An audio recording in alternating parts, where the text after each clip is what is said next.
Nythän on sellainen spesiaalinen tilanne, että Skandinavian Weekend Radio täyttää 25 vuotta. Nyt on juhlalähetys ja meillä on täällä bileet. Ja yksi radion soittuimmista kappaleista liittyy siihen, mitä juuri kyseltiin, on niin tai mitä hänellä on ja missä. Niin, ja eniten mua ihmetyttää tavallistaan niin. Kohan muukaan se.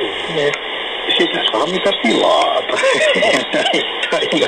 Ei se hei siis. Tosi olla täällä ja joo, mennään nyt tällä onnin tai johdattelevalla kysymyksellä onnilla. Tämähän oli vähän niin kuin DJ-TV. Periaatteessa toives tai tuumaus, että tämä soitetaan ensimmäisenä varsinaisena kappaleena läpi alueellisesti jälkeen. Kyllä näin on. Ei me tarvitse. Kyllä se antaa. Ei sä tarvitse sanoa kuuntelijat tietää. Kyllä. On.